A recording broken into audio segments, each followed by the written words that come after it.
Aceh, sebuah daerah yang kaya akan sejarah, budaya, dan sumber daya alam. Namun, di balik keindahan itu, Aceh juga menyimpan luka mendalam dari konflik berkepanjangan yang berlangsung selama puluhan tahun. Tragedi kemanusiaan yang terjadi saat konflik antara Gerakan Aceh Merdeka, GAM, dan pemerintah Indonesia meninggalkan jejak yang masih sulit terhapus hingga hari ini. Kini, setelah 2 dekade perdamaian, pertanyaan besar masih menggantung. Kenapa pelanggaran hak asasi manusia, HAM, di Aceh belum menemukan titik terang? Pada masa konflik, ribuan nyawa melayang, ribuan lainnya menghilang tanpa jejak, dan tak terhitung jumlah perempuan dan anak-anak yang menjadi korban kekerasan. Tragedi demi tragedi terjadi, dari pembantaian, penghilangan paksa, hingga penyiksaan. Namun, meskipun sudah 20 tahun berlalu sejak perjanjian damai Helsinki ditandatangani pada tahun 2005, keadilan bagi para korban dan keluarganya masih jauh dari harapan. Banyak korban dan saksi masih menunggu pengakuan serta pertanggungjawaban atas penderitaan yang mereka alami. Mereka menunggu kejelasan tentang anggota keluarga yang hilang, keadilan bagi mereka yang menjadi korban kekerasan, serta langkah konkret dari pemerintah untuk menuntaskan kasus-kasus pelanggaran HAM berat. Mengapa kasus-kasus ini sulit diselesaikan? Ada beberapa faktor yang membuat penegakan keadilan bagi korban pelanggaran HAM di Aceh sangat kompleks. 1. Kurangnya kemauan politik.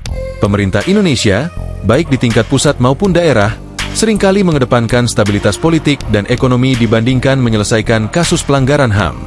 Ada ketakutan bahwa membuka kembali kasus-kasus ini akan mengganggu perdamaian yang telah susah payah dibangun.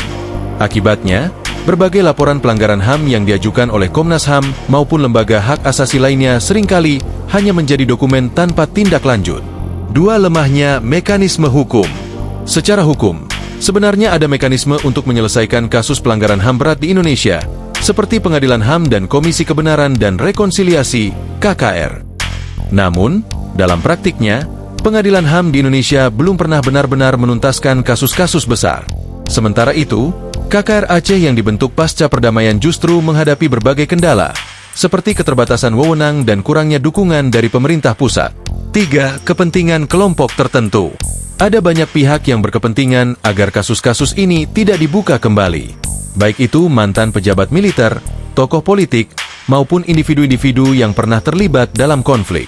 Mereka khawatir bahwa pengungkapan kebenaran akan mengancam posisi mereka saat ini.